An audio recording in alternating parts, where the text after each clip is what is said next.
Palavra da Verdade, com Hernandes Dias Lopes. Abra sua Bíblia comigo, por favor, no primeiro livro de Samuel, no capítulo 30.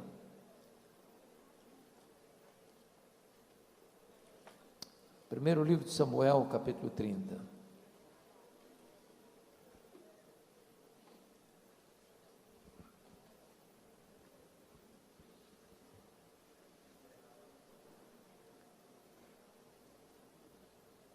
Lido o texto, mantenha sua Bíblia aberta, por favor, nesta passagem. Sucedeu, pois, que chegando Davi e os seus homens ao terceiro dia a Ziclague, já os amalequitas tinham dado com ímpeto contra o sul Ziclague e a esta ferido e queimado. Tinham levado cativas as mulheres que lá se achavam, porém a ninguém mataram, nem pequenos nem grandes.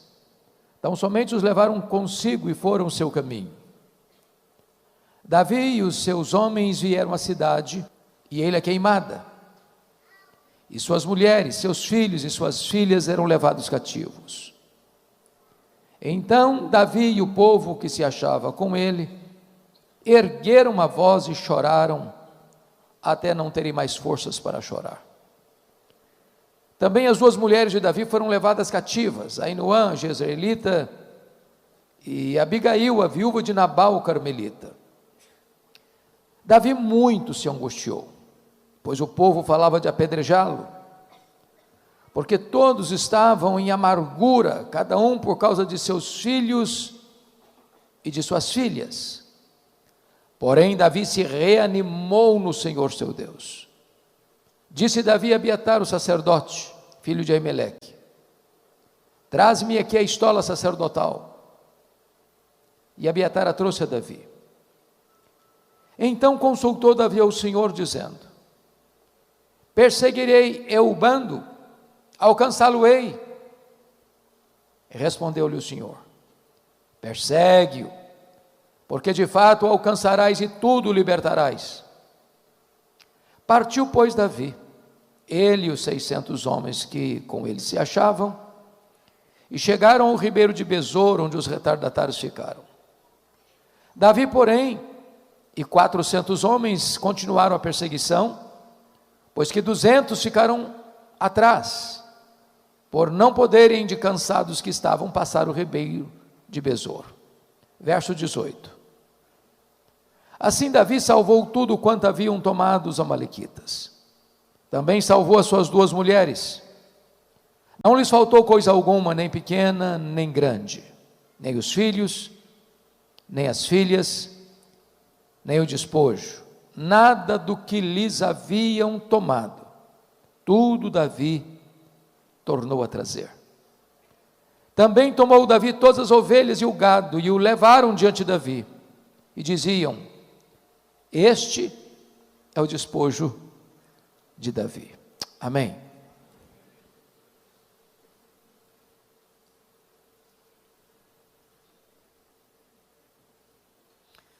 Meus irmãos, é um fato indubitável, notório, eloquente, porém dramático, que a família está sob ataque.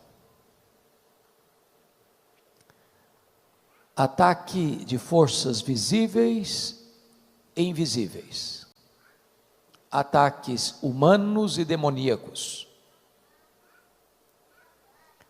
ataques ideológicos e espirituais. A maior crise do mundo hoje não é a crise política, nem mesmo econômica, nem mesmo das relações internacionais. A maior crise do mundo é a crise da família. Há uma orquestração extremamente pesada contra a família. Há um complô, uma conspiração para desconstruir a família, para desfigurá-la,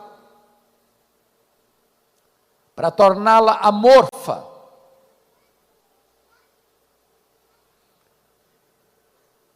Porém, esse fato não é um fato novo.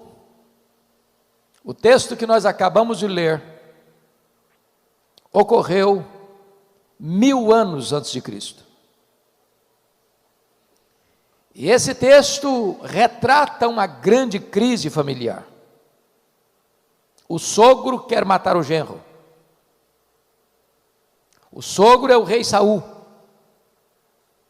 O genro é Davi, o sucessor do trono. O sogro está louco, insano, tomado por espíritos malignos, governado por ódio e ciúmes. E não há para onde mais Davi fugir. Cavernas, desertos,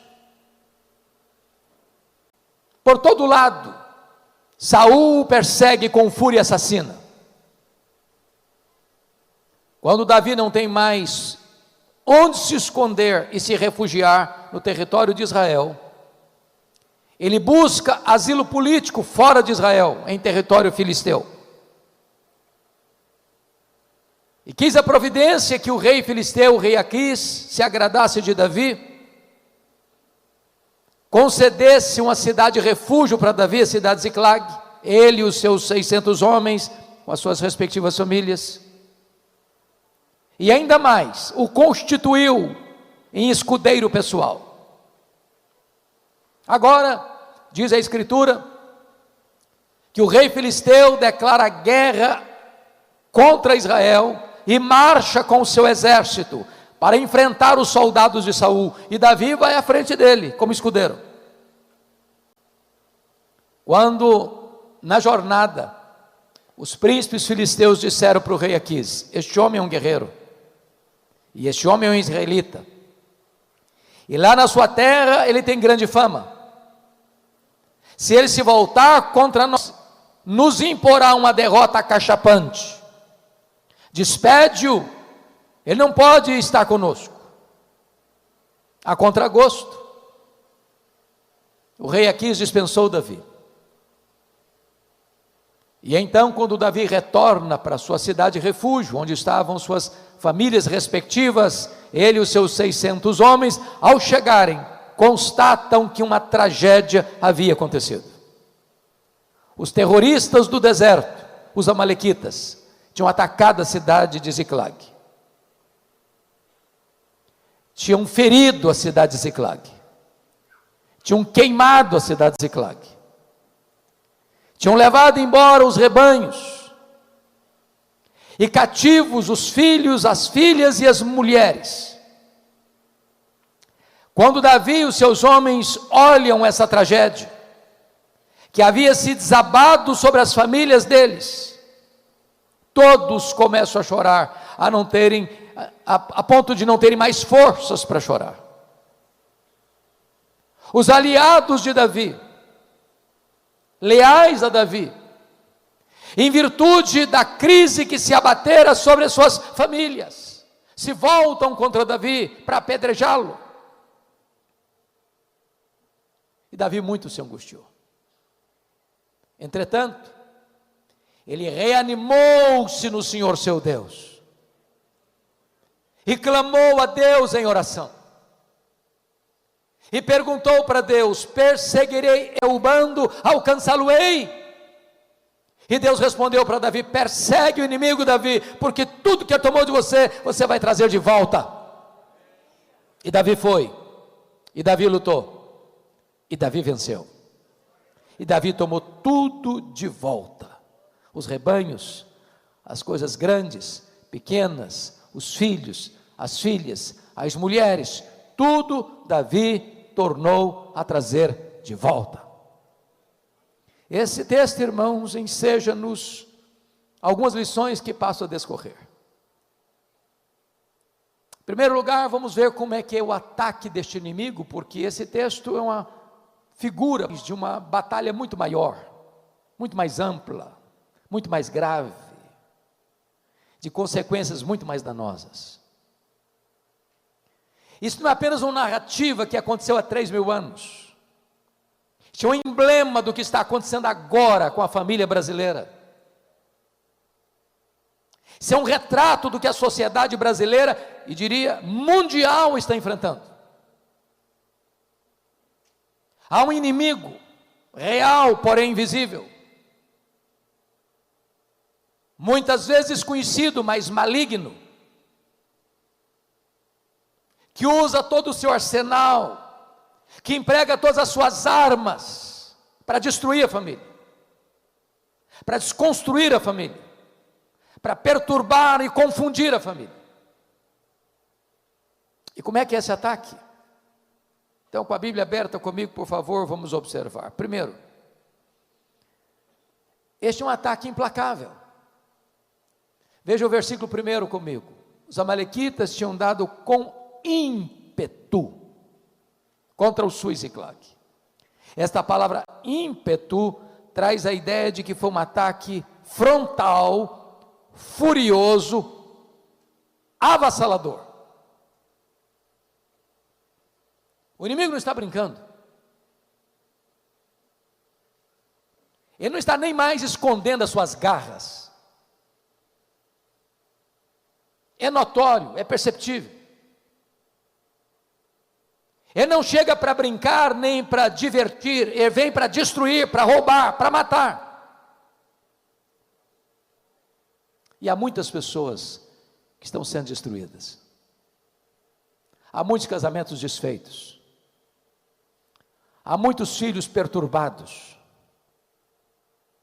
Há muitas famílias completamente feridas e machucadas. Há muitas pessoas com a esperança morta. Eu estava pregando certa feita em Vitória, no Espírito Santo, numa casa. E enquanto pregava, uma mulher chorava, e chorava convulsivamente. Ao término da mensagem, eu fui conversar com ela e perguntei: por que a senhora está chorando? Ela me respondeu assim: o diabo destruiu a minha vida. E eu perguntei: e o que é que a senhora quer dizer com isso? E ela me respondeu: eu tinha uma família, meu marido, meus 2 filhos, um bom emprego, um bom salário, um bom apartamento, mas não tinha paz na nossa casa. E trazia sombra, tristeza, quase que desespero para o nosso coração. E ela então me disse que certa noite ela acordou assustada, com o grito alucinado dos filhos. Quando ela pulou da cama, ela percebeu que o marido não estava do seu lado. Ela correu para o quarto, a porta fechada. Ela bateu a porta não se abriu. Ela arrombou a porta e se deparou com um quadro horrível. O seu marido estava apunhalando os próprios filhos. E quando ela entrou no quarto, o marido enterrou o punhal sobre o seu próprio peito. Ela me disse: pastor, eu levei toda a minha família para o cemitério. O diabo destruiu a minha vida. Há muitas pessoas que, a não ser que Deus faça um milagre, estão arruinadas. O que me trouxe um certo consolo é que 20 anos depois, eu estava distribuindo um devocional chamado Cada Dia, que nós produzimos na Luz para o Caminho, pelas ruas de Vitória. E de repente eu estou distribuindo, e uma mulher grita pelo meu nome, e eu olho e não a reconheço. E ela vem me dar um abraço e diz: pastor Hernandes, o senhor não está lembrado de mim? Eu falei: não estou não, eu sou aquela mulher cujo marido matou os próprios filhos e se matou. Falei: como é que está a sua vida? Ela disse: Jesus me salvou, Jesus me deu razão para viver diante da tragédia, Ele restaurou minha alma, bendito seja Deus. Mas notem comigo, no versículo 1 está escrito ainda, que os amalequitas tinham ferido e queimado a cidade. Você queima estruturas, você fere pessoas. Há aqui um prejuízo financeiro, há aqui um prejuízo pessoal. E sabe, amados, nós vivemos num mundo de muitas pessoas machucadas, com autoestima achatada, gente arrebentada emocionalmente, gente oprimida, sufocada, gente que sangra, não para fora, mas para dentro.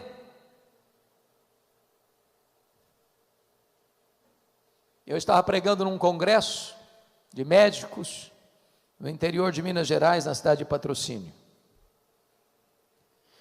médicos cristãos, e uma enfermeira muito sorridente nos hospedava, nos recebia, e depois que eu dei a primeira palestra, ela me chamou à parte e me fez uma pergunta inusitada. Me perguntou assim: o senhor está vendo esse sorriso bonito que eu tenho? Eu disse: claro, é impossível não ver. Ela me respondeu: mas esse sorriso é uma mentira. Eu carrego atrás desse sorriso uma alma doente, uma alma machucada, uma alma ferida. Há muitas pessoas que estão sorrindo, mas quando põem a cabeça no travesseiro, há uma dor, há uma culpa, há uma ferida emocional que ainda sangra. Nunca posso me esquecer o dia que um líder da nossa igreja me procurou e disse: pastor Hernandes, eu preciso de um favor. Eu falei: pois não. Ele me disse: o senhor não conhece a minha mãe. A minha mãe tem quase 80 anos, eu sou o filho mais velho. A minha mãe tem uma tristeza crônica, já levamos todo tipo de médico, já fez todo tipo de exame, já procurou todo tipo de analista, nada, ninguém resolve, nem ajuda a mudar esse cenário da tristeza crônica da minha mãe. O senhor podia ir lá orar com ela? Eu falei: eu vou. Quando eu cheguei naquela casa, aquela senhora estava sentada num sofá, com um olhar distante, com um semblante triste, e eu comecei a conversar com ela. Por providência de Deus, daqui a pouco, ela pede a sua família para deixá-la sozinha comigo. E quando eu fiquei só com ela, ela olhou nos meus olhos e me disse assim: pastor Hernandes, eu sofro há 60 anos. E eu perguntei: o que houve? Ela me respondeu: eu traí o meu noivo, e ele nunca ficou sabendo. Eu me casei com ele, sou viúva já há muitos anos, mas aquele pecado está tão vivo na minha memória, como se eu tivesse pecado hoje de manhã. Tem 60 anos que eu vivo atormentada pelo chicote da culpa. Eu vivo numa prisão, numa masmorra. Eu confesso a vocês que eu chorei com aquela mulher, por perceber que o diabo havia mantido aquela mulher 60 anos num cárcere emocional. E eu falei para ela da graça de Deus, e eu falei para ela do sangue do Cordeiro que pode lavar e purificar. Eu falei da libertação que há no nome de Jesus, e naquele dia aquela mulher se rendeu ao Salvador, e o sorriso brotou no seu rosto depois de 60 anos. Eu tive o privilégio de discipulá-la e batizá-la. Tive o privilégio de desfrutar da sua convivência por 10 anos, uma mulher feliz e alegre, mas que estava ferida pelo inimigo, pelo pecado, pela culpa. Mas notem comigo, que quando o inimigo vem, o alvo preferido do inimigo, meus amados irmãos, é atingir a família. Porque vejam vocês no verso 2, tinham levado cativas as mulheres que lá se achavam. No verso 3, está escrito: e suas mulheres, seus filhos e suas filhas eram levados cativos. Como é que um homem pode estar bem, sabendo que a sua mulher está prisioneira do inimigo? Como é que uma mulher pode estar bem, sabendo que o seu marido está prisioneiro nas mãos do inimigo? Como é que os pais podem dormir em paz, sabendo que os seus filhos estão nas mãos do inimigo?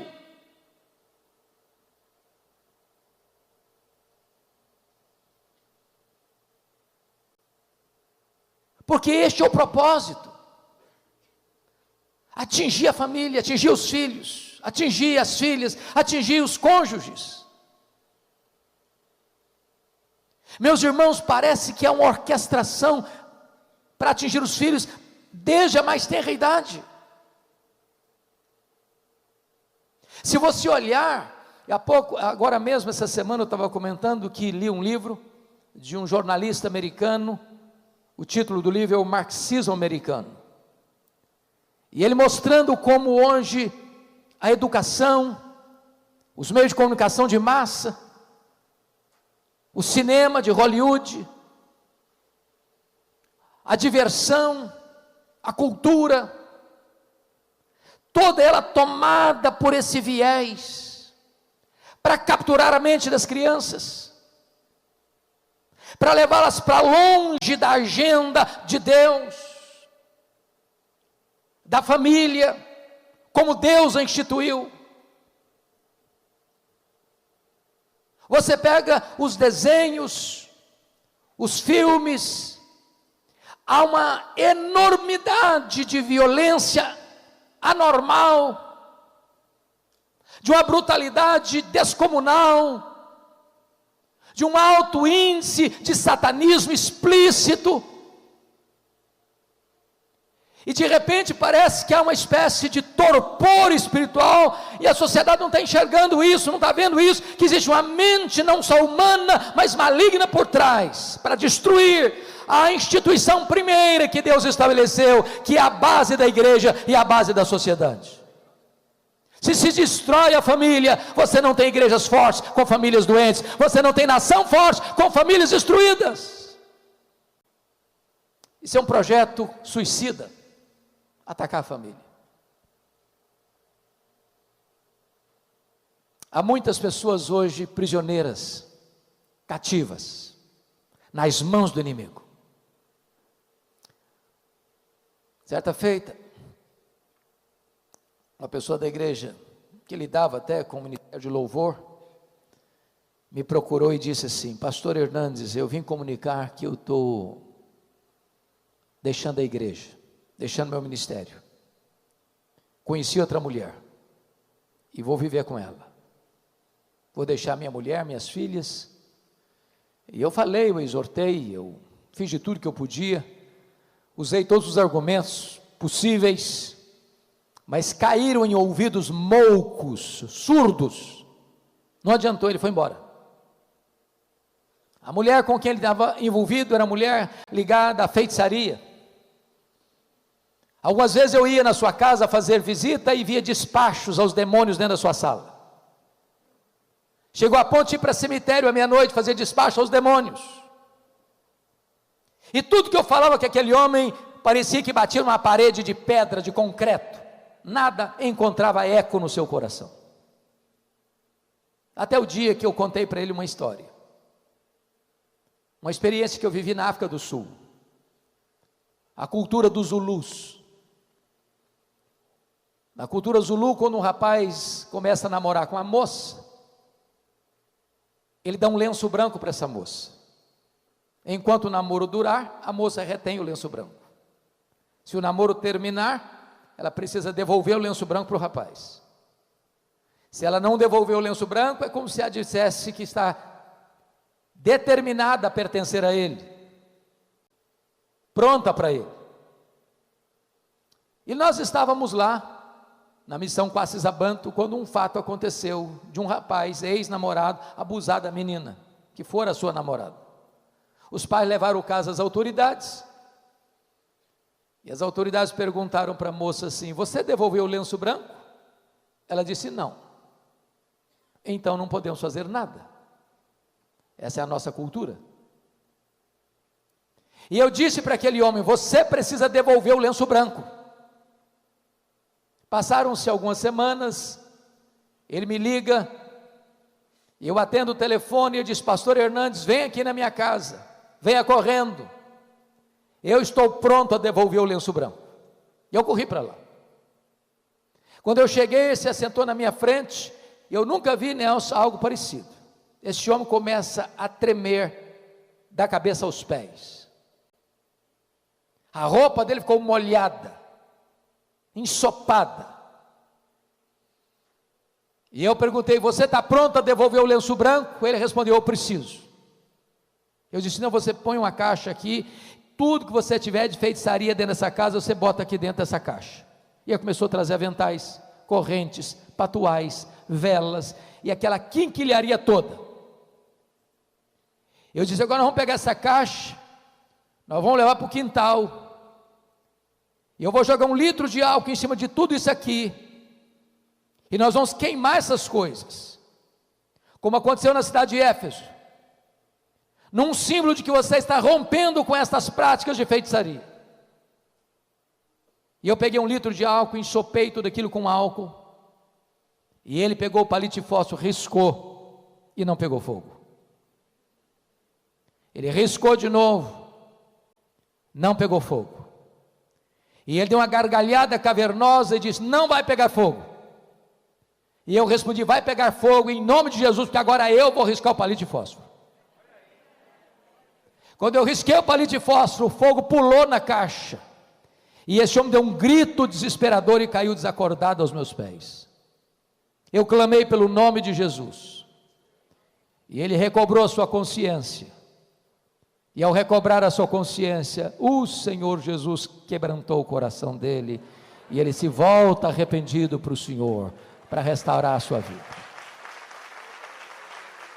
Há pessoas prisioneiras que precisam ser libertas,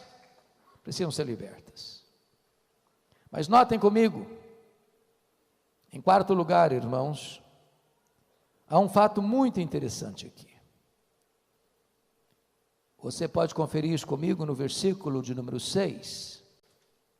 Davi muito se angustiou, pois o povo falava de apedrejá-lo, porque todos estavam em amargura, cada um por causa de seus filhos e de suas filhas.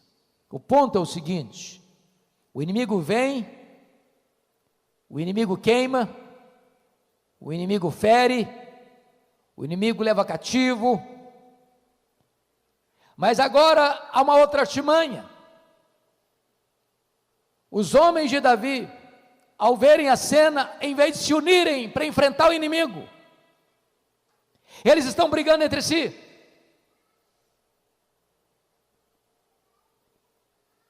Eles querem apedrejar Davi, querem matá-lo. Parece-nos que isto também é artimanha do inimigo, porque jogam uns contra os outros. Marido acusa a esposa acusa o marido, os pais acusam os filhos acusam os pais. Irmão entra em guerra contra irmão, e a família vira um pé de guerra, de conflito, de tensão, de brigas, de contendas, de querelas, quando na verdade deveríamos todos nós entender a natureza dessa luta e nos unirmos para enfrentar o inimigo. Seu problema não é seu marido, seu problema não é sua mulher, seu problema não são seus filhos, seu problema não é seu sogro, sua sogra, seu problema não são seus cunhados, seu problema não são seus parentes, o seu problema não é o outro, o seu problema é espiritual. A nossa luta não é contra carne e sangue, mas contra principados e potestades, contra dominadores deste mundo tenebroso, contra forças espirituais do mal, das regiões celestes. Não adianta usar armas carnais, precisamos de armas poderosas em Deus, para destruir fortalezas e anular sofismas. Preste atenção na frase que eu vou lhe dizer. Quando nós transformamos amigos em inimigos, nós transformamos o inimigo em aliado. Então é hora de você parar de brigar com a pessoa que está debaixo do seu teto e começar a pedir graça para vocês se unirem para enfrentar o verdadeiro inimigo. Mas uma última coisa aqui nesse ataque que eu preciso descrever para entrar no segundo ponto da mensagem.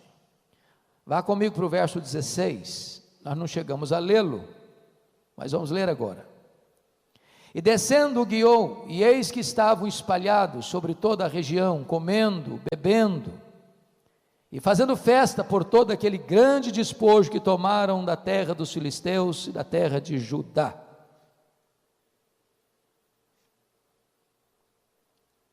Os amalequitas estavam festejando.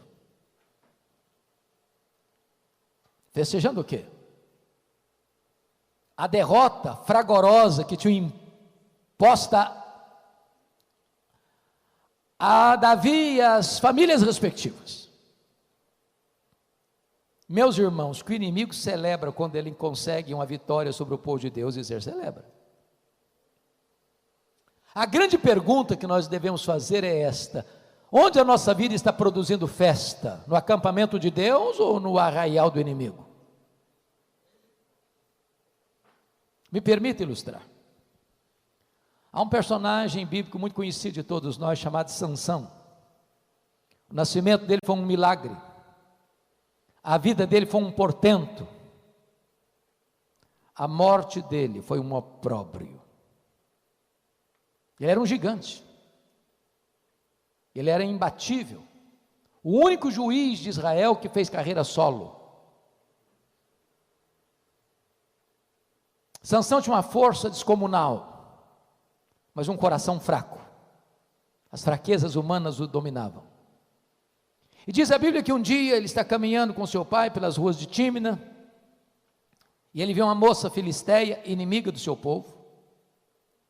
Quando ele chega em casa, ele diz para o seu pai assim: papai, eu quero aquela moça para mim. Seu pai disse: meu filho, mas aquela moça pertence ao povo que nos oprime. Aquela moça não tem os mesmos valores, aquela moça não crê no mesmo Deus que cremos.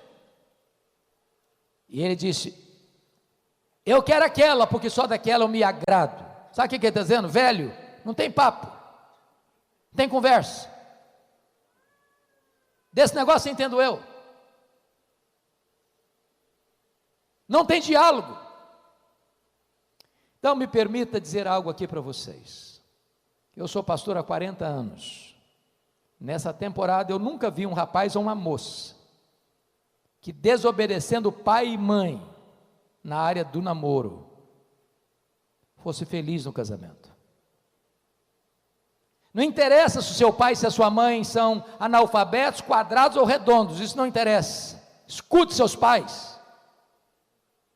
Escute seus pais.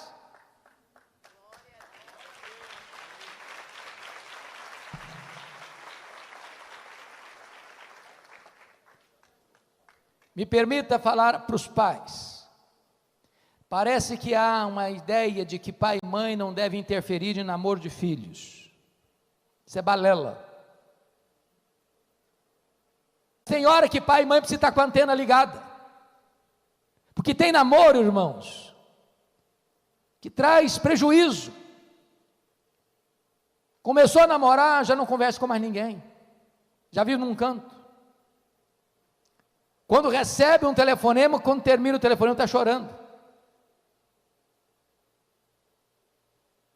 Então, dá na hora de você, pai e mãe, falou: minha filha, para com isso. Meu filho, para com isso. Filho não, mas casamento ruim mata.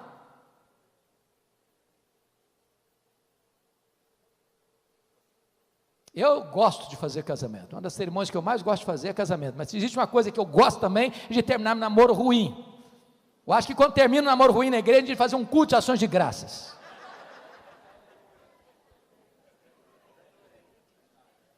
Diz a Bíblia que Sansão vai para a casa dessa moça. E aí um leão novo sai em cima dele. Diz a Bíblia, e ele pega o leão novo e rasga-o, como rasga um cabrito, e jogou do lado de fora da estrada. Quando eu leio esse texto, eu dou risada. Sabe por quê? Eu não consigo rasgar um coelho, quanto mais um leão. No dia do casamento, eu acho que de gravatinha borboleta, de fraque, caminhando por lá, lembrou do leão. Deu uma desviada do caminho, deixou o pai e a mãe na frente. Tinha um enxame de abelhas na caveira do leão morto. Ele enfia a mão lá dentro e pega um favo de mel. Começa a chupar, ainda dá para o pai. Ele era nazireu. Consagrado a Deus, um nazireu não podia fazer 3 coisas. Não podia tocar em cadáver. Não podia beber bebida forte, beber vinho, bebida alcoólica. Não podia cortar o cabelo. Quando ele pega aquele favo de mel Ele está quebrando um voto de nazereado. Ele não podia tocar em cadáver. Ele está procurando doçura no que está podre. Tem muita gente buscando doçura no que está podre. E diz a Bíblia que ele vai para o casamento, propõe um enigma, e mais, ele dá uma festa de arromba, porque não queria ser diferente dos moços da sua época. Quebra o segundo voto aqui. Quando ele diz não queria ser diferente dos moços da sua época, a sua festa foi regada de vinho, regada de bebida alcoólica. Me permita uma nota de rodapé aqui? Eu tenho rodado pelo Brasil, irmãos, e tenho escutado os pastores nos lamentos de tristeza. As festas de casamento dos crentes hoje, com algumas exceções, têm se transformado numa vergonha. Uma vergonha. Pastor celebra o casamento na igreja, um culto maravilhoso, uma música santa, uma mensagem de Deus, e depois vai para um rico cerimonial e lá o pau quebra. A música é outra. As luzes se acendem como uma boate, o povo de Deus bêbado cai na pista de dança e volta para casa com as pernas trôpegas. E tem gente que diz, pastor, mas nós temos alguns convidados muito importantes, se não tiver vinho, não é cervejinha, vai ser muito constrangedor. Meus amados irmãos, é possível fazer uma festa bomba sem uma gota de álcool?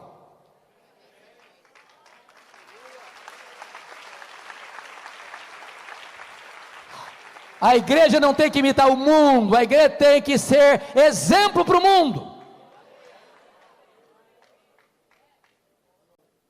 Mas diz a Bíblia que Sansão comete algumas outras loucuras, vai parar no colo de uma mulher, depois de cometer um adultério, e deitar com a prostituta, e ele brinca de novo, a respeito da sua força, e Dalila vai tentando capturar, e conquistar, e roubar o coração dele, na quarta vez das brincadeiras insensatas, tomado de uma impaciência de matar, ele abre o coração para Dalila, e os filisteus cortam o cabelo dele, e diz a Bíblia, que o Espírito de Deus se retirou dele, e o gigante vira um anão, um fracote.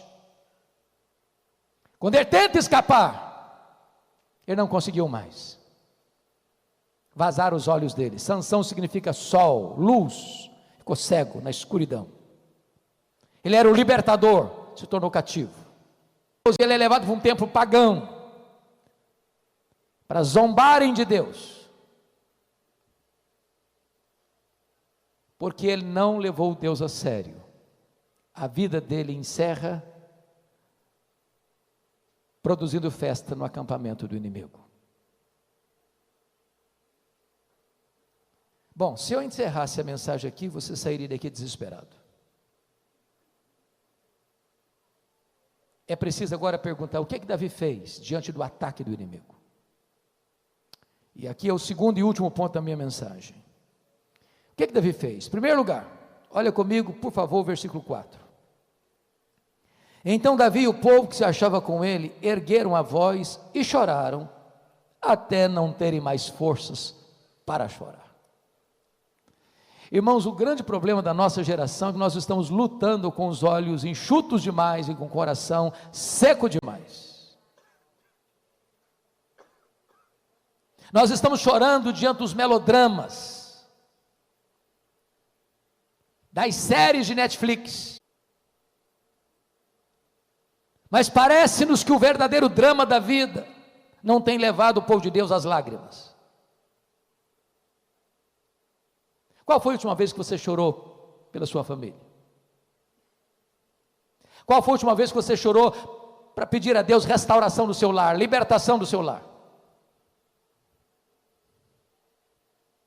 Eu acho que todos vocês já ouviram falar do pastor Tim Simbala, pastor batista, lá do Brooklyn, nos Estados Unidos. Uma igreja linda, florescente, crescendo, ministério de música conhecido no mundo todo. Um dia o pastor Tim Simbala chegou em casa e a sua filha primogênita, adolescente, disse assim para ele: papai, eu não quero saber mais da igreja, não quero saber mais do seu Deus, eu quero curtir a vida, e eu vou sair de casa. E saiu de casa. Pastor Tim Simbala chegou a pensar em abandonar o ministério. Ele disse: eu não tenho estrutura emocional para continuar o ministério. Um colega dele ligou para ele da Flórida e disse: pastor Tim Simbala, esquece essa menina, ela não está nem aí com você, toca a sua vida, toca o seu ministério. Mas como é que um pai esquece uma filha?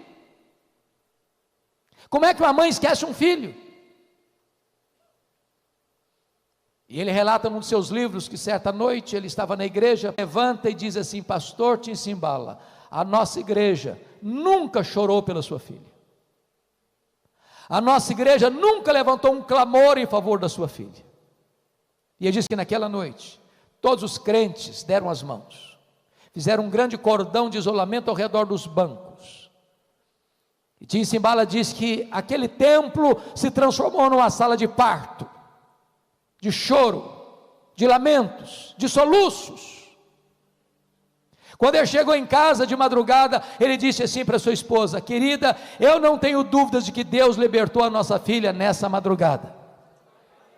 2 dias depois, bem cedo a campainha toca, a mãe vai à porta para atender a sua filha, e ela entra às pressas, vai no quarto onde estava seu pai, agarra as pernas do seu pai, e em lágrimas diz: papai, o que aconteceu há 2 dias de madrugada? Eu estava em casa, parece que escamas caíram dos meus olhos, o meu coração endurecido foi quebrado. Eu quero dizer para o senhor que eu estou de volta para Deus, eu estou de volta para minha família, eu estou de volta para a igreja, porque Jesus libertou a minha vida.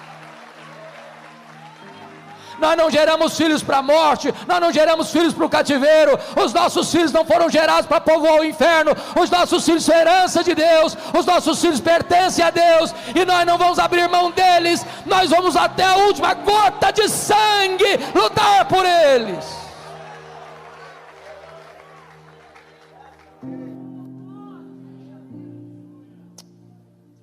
Mas diz a Bíblia que Davi fez uma segunda coisa. Olha comigo, por favor, o versículo 6, na parte B. Quando os homens de Davi querem apedrejá-lo e matá-lo, está escrito: porém, Davi se reanimou no Senhor seu Deus. Irmãos, quando eu leio esse texto, sabe qual a sensação que eu sinto?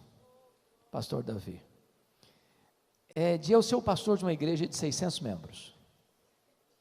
De repente eu olho para os membros da igreja, não tem nenhum a meu favor, todos os 600 estão querendo me matar. Eu não sei se eu teria estrutura emocional para enfrentar isso, mas está escrito: porém, aleluia, porém, Davi se reanimou no Senhor seu Deus. Ele não se reanimou porque ele era forte, ele não se reanimou porque tinha muita gente do lado dele, ele não se reanimou porque o inimigo era fraco, ele não se reanimou porque ele tinha uma estratégia, ele não se reanimou porque ele tinha condições de enfrentar e vencer o inimigo. Ele se reanimou no Senhor seu Deus. Sabe o que significa para nós, irmãos? Não tem situação tão medonha que Deus não possa reverter. Não há quadro tão sombrio que Deus não possa virar a mesa e virar o jogo em nosso favor. Aquilo que é causa perdida, quando Deus põe a mão, Deus reverte o quadro. O marido que está longe de Deus, volta para Deus. O filho que está nas drogas, é liberto das drogas. A mulher que está tomada por um espírito completamente contrário ao matrimônio, é quebrantada e volta quebrantada para o lar, para o casamento, para a família, para a glória de Deus. Talvez hoje você trouxe uma causa perdida, um problema humanamente insolúvel, porém você hoje pode se reanimar no Senhor seu Deus.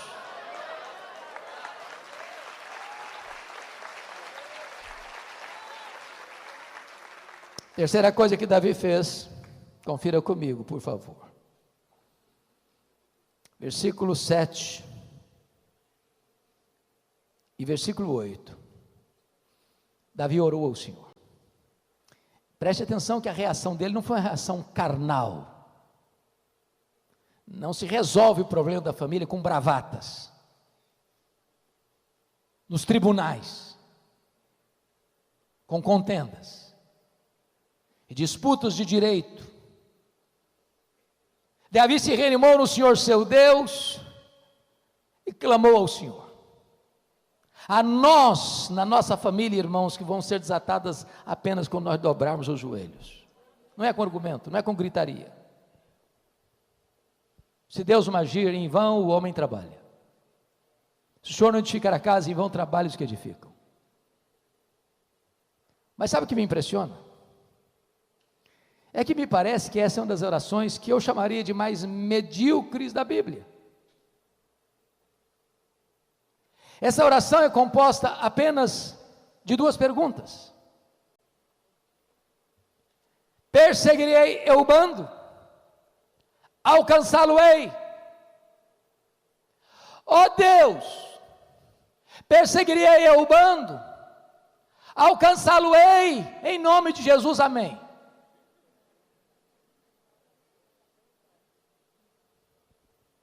Trocando em miúdos, o que ele está perguntando?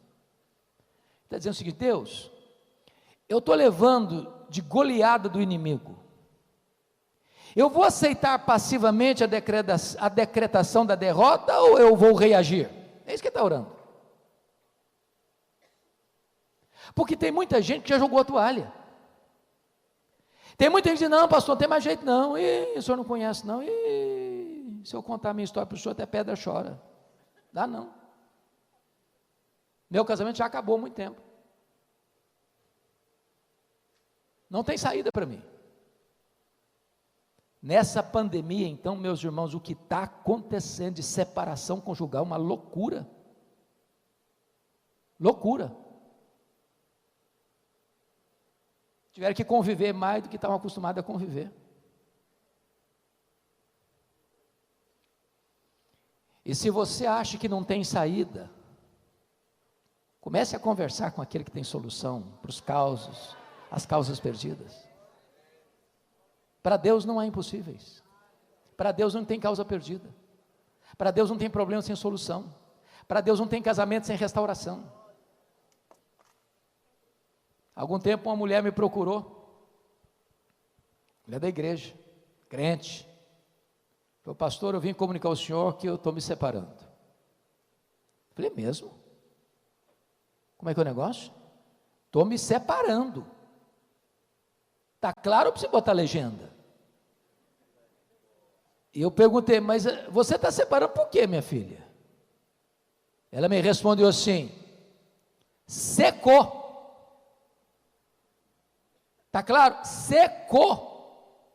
Falei: secou? Uai, mas se secou tem esperança. O senhor está louco? Tem esperança. Você não leu na Bíblia lá que a vara seca de Arão floresceu? Pois Jesus faz florescer o que está seco. Falei: pastor, o senhor está perdendo o juízo. Eu estou falando para o senhor que morreu. Entendeu agora? Morreu tudo aqui, morreu, acabou. Morreu? Uai, mas se morreu tem esperança. Você não leu na Bíblia lá que Jesus ressuscita os mortos? Pois é, ressuscita o que está morto no seu coração. Falou: pastor, o senhor não está entendendo é nada. Eu estou falando para o senhor que acabou de tudo. Acabou, não tem mais nada não. Acabou. Falei: acabou? Ué, mas então tem esperança.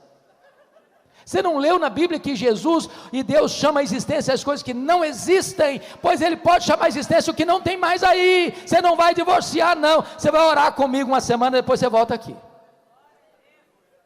Depois de uma semana a mulher voltou. Falou: pastor, acabou a vontade de divorciar. Jesus está plantando um novo sonho no meu coração. Com Deus tem esperança. Clame aos céus e o Senhor te responderá. Agora deixa eu lhe dizer algo. O que Deus promete para você é vitória e não ausência de luta. O que Deus promete para você é chegada certa e não caminhada fácil. Porque dos 600 homens 200 ficaram para trás, de cansados que estavam. Mas se você tem a promessa da vitória, você não vai desistir. Você não vai aceitar nada menos do que a vitória completa de Deus na sua vida, no seu casamento, na vida de seus filhos, na sua família. Por isso o texto diz que Davi foi, Davi lutou, Davi venceu. Davi tornou a trazer tudo de volta, as coisas grandes, as coisas pequenas, os filhos, as filhas, as mulheres. Nada do que os amalequitas haviam tomado, tudo Davi tornou a trazer de volta. A pergunta que eu faço a você nesta noite é: o que é que um dia você já teve, que foi tirado de você? A harmonia do seu casamento? O romantismo do seu casamento? As palavras meigas de elogio um ao outro? Sua vida devocional? Seu deleite em Deus? O que foi perdido? O que foi tomado de você? Tome de volta. Tome de volta hoje. Sabe por que o Deus a quem servimos é o Deus da restituição? Eu quero terminar esta mensagem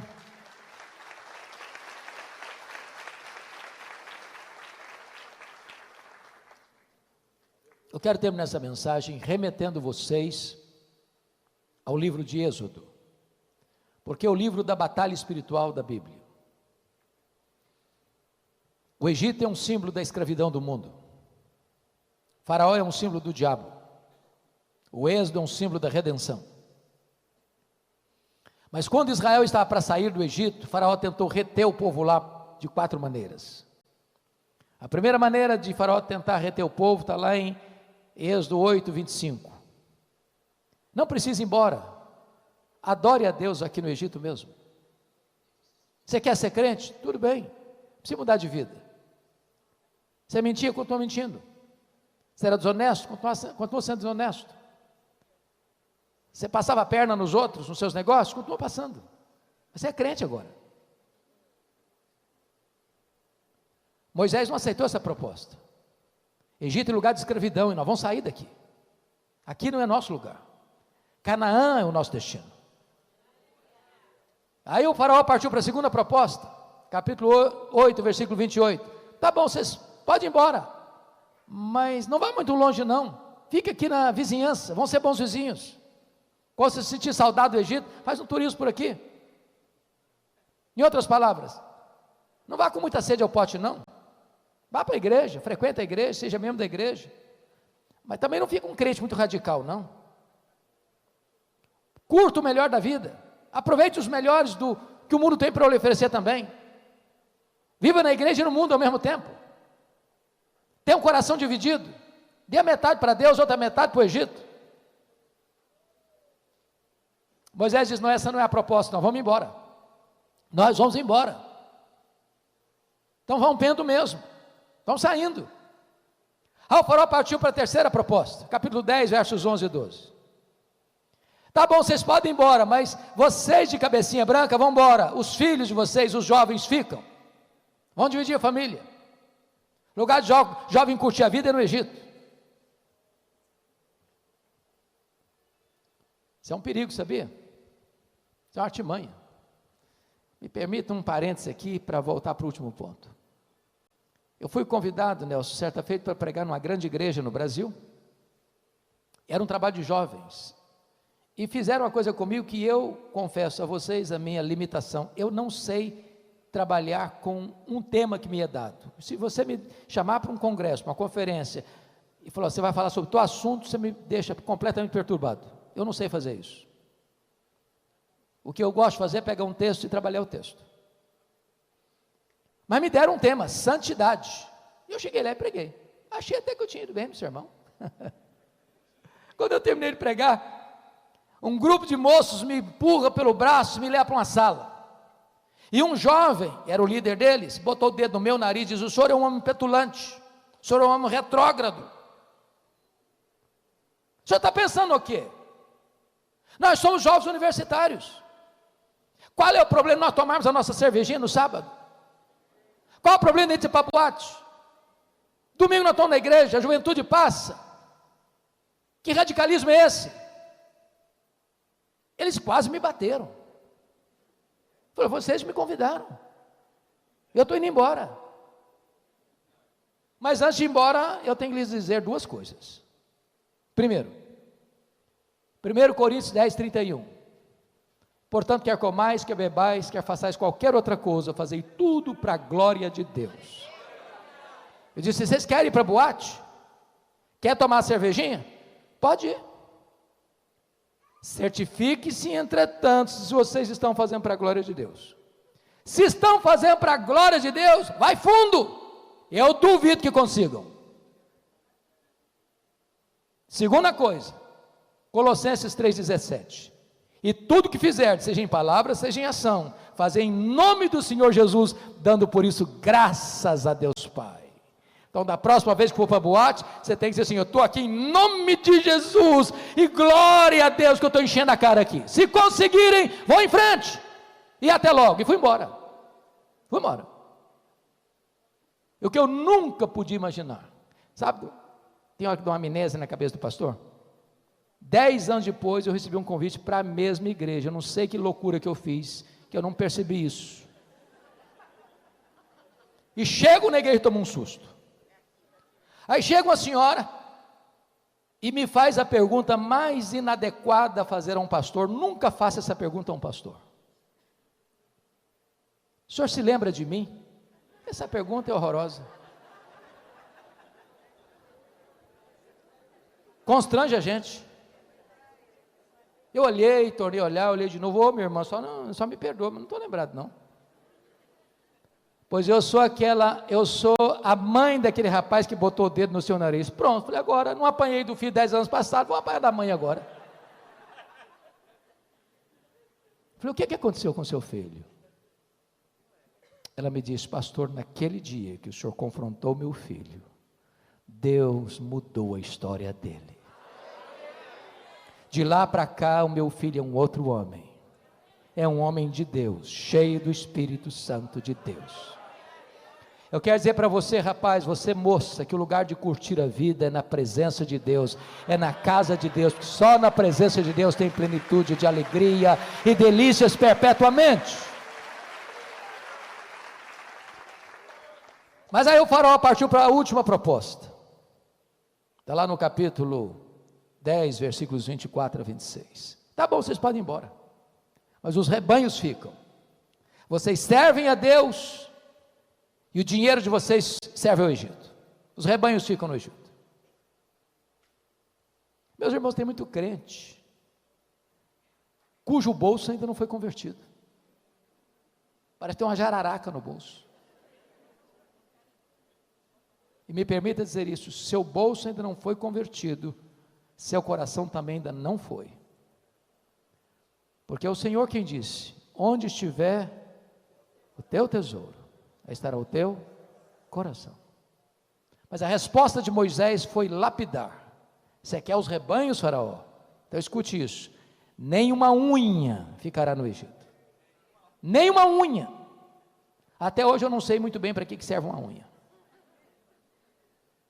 Mas sabe o que Moisés falou?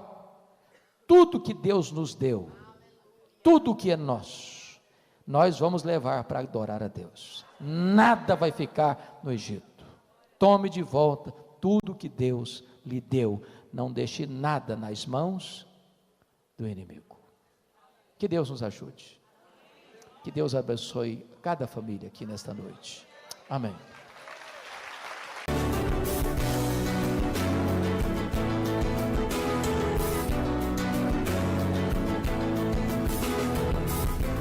Palavra da Verdade, com Hernandes Dias Lopes.